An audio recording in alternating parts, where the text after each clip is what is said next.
कहानी जुनून और जज्बे की जिसने कूली को बना दिया आईएएस।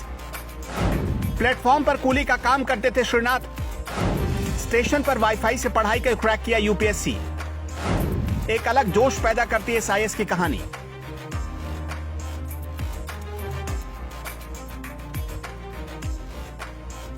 आज कहानी एक ऐसे शख्स की जिसने कहने को तो दुनिया का बोझ उठाया, लेकिन खुद को कभी उस बोझ के तले दबने नहीं दिया। किसी ने सच ही कहा है, कड़ी मेहनत, लगन और लक्ष्य को ठान कर कर्म करने वालों की कभी हार नहीं होती।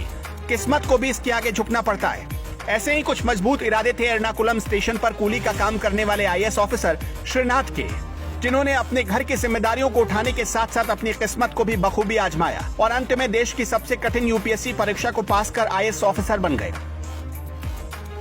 कुछ साल पहले तक कूली का काम करने वाले श्रीनाथ ने आईएएस ऑफिसर बनकर दुनिया में सफलता की नई मिसाल कायम की है। जैसा कि अक्सर आपने लोगों को देखा होगा कि वो कामयाबी न मिलने पर कई तरह के बहाने बनाते हैं और शिकायतें करते हैं। इसमें से अधिकतर तो संसाधनों की कमी का हवाला देते हैं, लेकिन श्रीनाथ की कहानी ऐसी नहीं है। श्रीनाथ इन लोगों में से बिल्कुल भी नहीं है। उन्हें संसाधनों की कमी को लेकर कोई कभी शिकायत नहीं रही। उन्होंने संसाधनों की कमी को अपनी कामयाबी के आड़े नहीं आने दिया।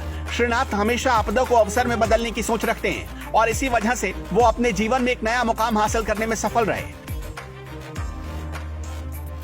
देश भर में लाखों लोग यूपीएससी की परीक्षा देते हैं। उनमें से कुछ प्रतिशत छात्र ही इस परीक्षा को क्रैक कर पाते हैं और ऑफिसर का पद ले पाते हैं। इस परीक्षा को पास करने के लिए बहुत से छात्र कई सालों तक शहरों के बड़े बड़े कोचिंग सेंटर्स पे लाखों रुपए की फीस खर्च करते हैं। लेकिन श्रीनाथ जैसे भी कुछ अभ्यर्थी होते हैं जो यूपीएससी की कोचिंग के लिए इतनी फीस नहीं पे कर सकते, इसलिए वो सेल्फ स्टडी के जरिए इस परीक्षा को पास करने की कोशिश करते हैं और इस कोशिश में दिन रात एक कर देते हैं। बता दें कि श्रीनाथ मूल रूप से केरल के एर्नाकुलम के रहने वाले हैं। वो एर्नाकुलम रेलवे स्टेशन पर ही कूली का काम भी किया करते थे। श्रीनाथ के पास इतने पैसे नहीं थे कि वो यूपीएससी की तैयारी के लिए किसी भी कोचिंग सेंटर की फीस दे सके। ऐसे में उनके मन में ये बात आई कि वो बिना कोचिंग के इस कठिन परीक्षा को पास नहीं कर पाएंगे। यही वजह थी कि उन्होंने सबसे पहले केरल लोक सेवा आयोग की परीक्षा देने का मन बनाया। उनके इस कठिन राह को रेलवे स्टेशन पर लगे फ्री वाईफाई ने आसान बना दिया। स्टेशन पर लगे फ्री वाईफाई से अपने स्मार्टफोन के जरिए पढ़ाई शुरू कर दी। ये फ्री वाईफाई श्रीनाथ के लिए किसी वरदान से कम नहीं था। वह स्टेशन पर कूली का काम करते थे और जब समय मिलता तो परीक्षा की तैयारी करने लगते। सच्ची लगन और मेहनत के जरिए श्रीनाथ ने केरल लोक सेवा आयोग की परीक्षा पास कर ली। इस परीक्षा में सफलता हासिल करने के बाद श्रीनाथ के मन में यह ख्याल आया कि वो इसी फ्री वाईफाई की मदद और सच्ची लगन से यूपीएससी की परीक्षा भी पास कर सकते हैं। फिर क्या था, श्रीनाथ जुट गए तैयारी में। अपनी कड़ी मेहनत और लगन से श्रीनाथ ने इस परीक्षा को भी पास कर लिया।